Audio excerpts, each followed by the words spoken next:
வணக்கம். ரூப்ஸ் சேனலுக்கு உங்களை வரவேற்கிறேன். இன்றைக்கி நம்ம ரூப்ஸ் சேனலில் பார்க்க போகிறது ஒரு சிக்கன் கிரேவி தான் பண்ண போகிறோம். கொஞ்சம் திக்கான சிக்கன் கிரேவி தான் பண்ண போகிறேன். அது ரெசிபி எப்படின்னு உங்களுக்கு நான் சொல்லித்தரேன். பாருங்கள், பார்க்கும்போதே சாப்பிடணும்னு தூண்டுற அளவுக்கு எப்படி கலர்ஃபுல்லாக வந்திருக்கு பாருங்கள். நம்ம சேனலை புதுசாக யாராவது பார்க்குறீங்கன்னா சப்ஸ்கிரைப் பண்ணிக்கோங்க. நம்ம சேனலை மறக்காமல் பெல் ஐக்கானை கிளிக் பண்ணுங்கள். அப்போ தான் உங்களுக்கு நோட்டிஃபிகேஷனாக நான் போடுற ரெசிபிஸ்லாம் வரும். பிடிச்சிருந்தா லைக் பண்ணுங்கள். பண்ணி பார்த்துட்டு பிடிச்சிருந்தா லைக் பண்ணுங்கள். ஏதாவது டவுட் இருந்தால் கமெண்ட் பண்ணுங்கள். நான் உங்களுக்கு உடனே ரிப்ளை பண்ணுவேன்.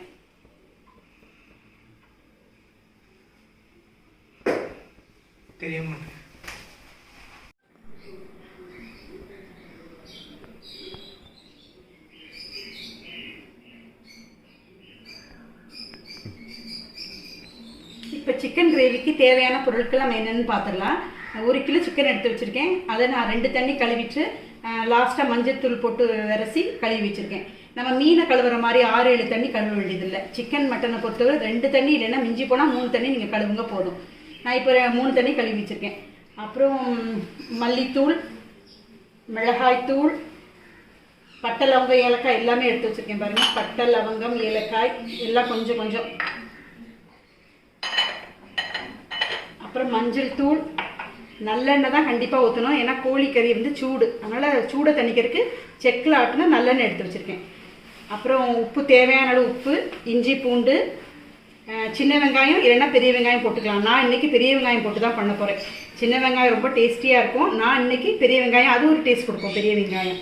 அது இன்றைக்கி பெரிய வெங்காயம் போட்டு பண்ணுறேன். பெரிய வெங்காயம் 3 பெரிய வெங்காயம் அரிஞ்சு வச்சுருக்கேன்.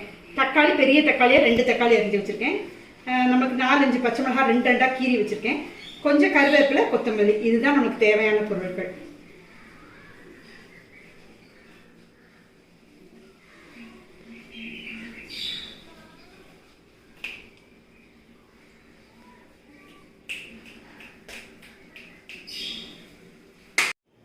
வாங்க இப்போ எப்படி சிக்கன் கிரேவி பண்ணலாங்கிறத நம்ம பார்த்துடலாம். ஃபஸ்ட்டு நான் இன்றைக்கி குக்கரில் தான் பண்ண போகிறேன். ஒரு குக்கர் எடுத்து வச்சுருக்கேன். கேஸ் ஆன் பண்ணிடலாம். குக்கர் கொஞ்சம் சூடானோடனே ஒரு குழி 1.25 குழி கரண்டி ஊற்றிருக்கேன் எண்ணெய். கொஞ்சம் சூடாகட்டும்.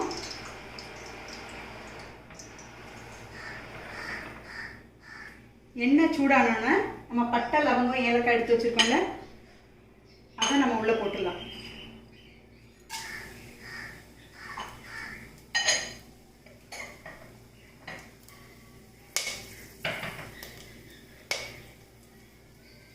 இந்த டைமில் நம்ம கருவேப்பிலை போட்டுக்கலாம்.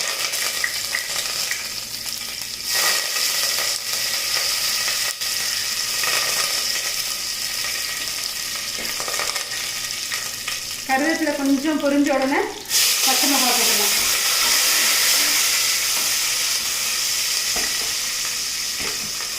பச்சை மிளகாய் லேசாக வதங்கினா போதும்.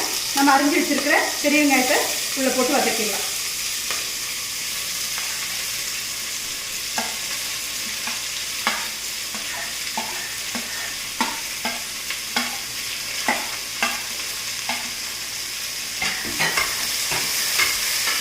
பெரிய வெங்காயம் கொஞ்சம் நல்லா பொன்னிறமாக வதங்கட்டும். அதுக்கப்புறம் நம்ம தக்காளி போடுவோம்.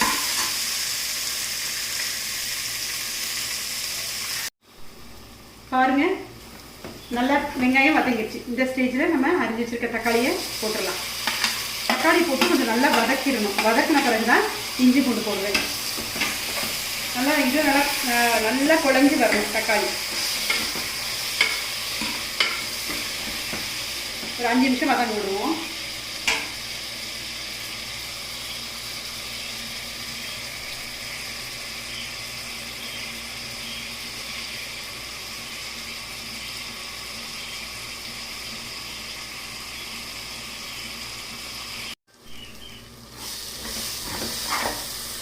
பாருங்கள், தக்காளி நல்லா வதங்கிடுச்சு. இந்த ஸ்டேஜில் நம்ம இஞ்சி பூண்டு போட்டுடலாம். இஞ்சி பூண்டு 2 ஸ்பூன் போட்டுக்கேன். நல்லா பெரிய ஸ்பூன் 2 ஸ்பூன் போட்டுக்கேன். இப்போ இஞ்சி பூண்டு வதங்கிறதுக்கும் கொஞ்சம் டைம் கொடுக்கணும். இந்த இஞ்சி பூண்டு கொஞ்சம் நல்லா வதங்கின பிறகு, அந்த பச்சை வாடை போன பிறகு நாம் சிக்கனை போட்டுடலாம். இது கொஞ்சம் டைம் கொடுக்கலாம் வேகிறதுக்கு.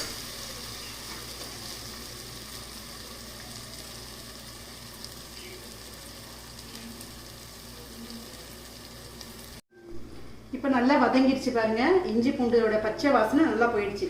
இப்போ நம்ம சிக்கனை போட்டுடலாம். 1 கிலோ சிக்கன் நான் எடுத்து வச்சுருக்கேன். 1 கிலோ சிக்கனை போட்டுடுறேன்.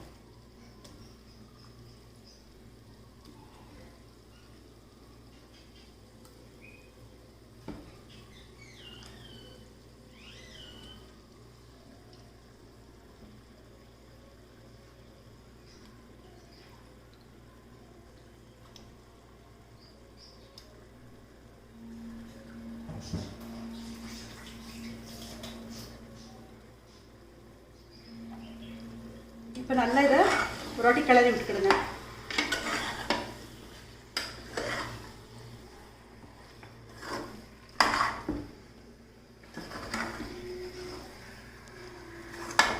நல்லா ஃப்ளேம் வந்து ஹை ஃப்ளேம்லேயே இருக்கட்டும். நம்ம சிக்கன் போட்ட உடனே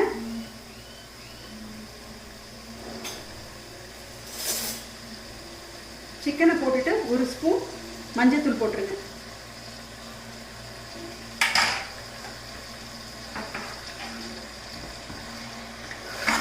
உப்பெல்லாம் இப்போ போட வேண்டாம். கொஞ்சம் அந்த சிக்கன்லேருந்து தண்ணி வெளியில் வரும்.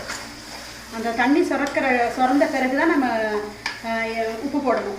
அப்போ தான் அந்த ஒரு ஸ்மெல் வரும்ல, ஒரு கவுச்ச ஸ்மெல் சொல்லுவாங்களே, அந்த ஸ்மெல் வரும்ல, அது வராது. இப்போவே எதுவும் நீங்கள் நான் வெங்காயம் வதக்கும் போது கூட நல்லா வதங்கணுங்கிறதுக்காக எதுவுமே போடலை, உப்பு போடலை. லாஸ்ட்டில் உப்பு போட்டுக்கலாம். இப்போ வேண்டாம். கொஞ்சம் நம்ம இப்போ குக்கரை சும்மா அந்த சைட் மாற்றி மூடி வைக்கணும். அப்போ தான் தண்ணி நல்லா சுரக்கும்.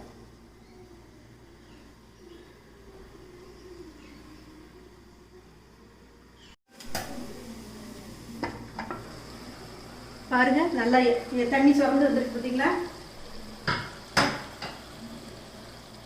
நாளைக்கு நல்லா இதை திக்காக தான் பண்ண போகிறேன். திக்கு கிரேவியாக பண்ண போகிறேன். ஏன்னா நான் எலும்பு ரசம், மட்டனில் எலும்பு ரசம் வச்சுருக்கேன். அதனால் எனக்கு திக்காக தான் வேணும். நீங்கள் கொஞ்சம் தண்ணியாக வேணும்னா நீங்கள் கொஞ்சம் தண்ணி சேர்த்துக்கலாம். இப்போ இந்த ஸ்டேஜில் நாம் உப்பு போட்டுடலாம். உப்பு பார்த்து தேவைக்கு போட்டுக்குங்க.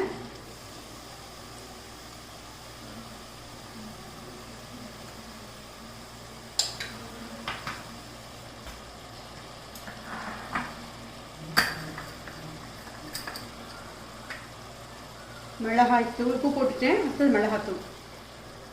மிளகாத்தூள் வந்து 2 ஸ்பூன், நல்லா பெரிய ஸ்பூனுக்கு 2 ஸ்பூன் போட்டுருக்கேன்.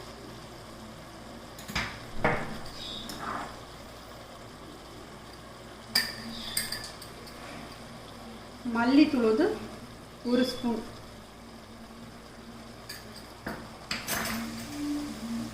இப்போ நல்லா இதை கிளறி விட்டுருலாம். நம்ம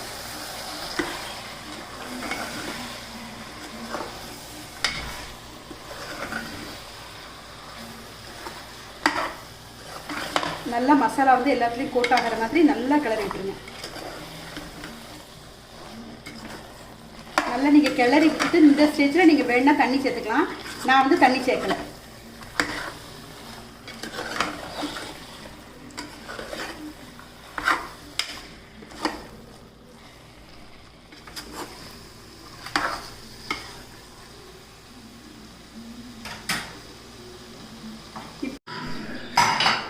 இப்போ நல்லா கிளறியாச்சு.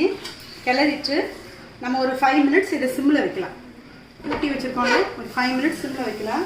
5 to 7 மினிட்ஸ் வைக்கலாம் நம்ம சிம்மில். அதுலேயே வெந்துடும். நம்ம கூட்டி வைக்க வேண்டிய அவசியம் இல்லை.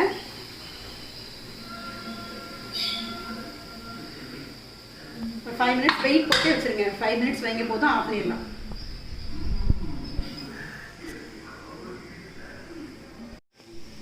அஞ்சு நிமிஷம் ஆயிடுச்சு. இப்போ கேஸை நம்ம ஆஃப் பண்ணிடலாம். கொஞ்சம் ஆவி வந்து ப்ரெஷர் வந்து கொஞ்சம் போகட்டும். நான் திறந்து காமிக்கிறேன் எப்படி இருக்குன்ட்டு. இப்போ நம்ம குக்கர் ஓப்பன் பண்ணி பார்த்துடலாம்.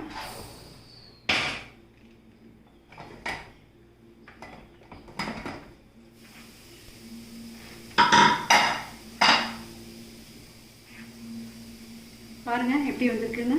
சிக்கன் நல்லா வெந்திருக்கு. சிக்கன்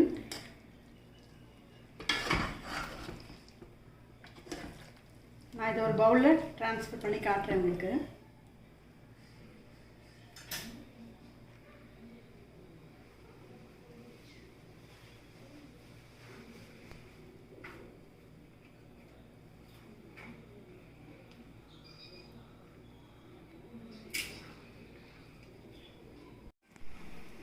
பாருங்கள், நம்ம சிக்கனுக்கு கொஞ்சம் கார்னிஷ்காக நான் கொஞ்சம் கொத்தமல்லி தூவுறேன்.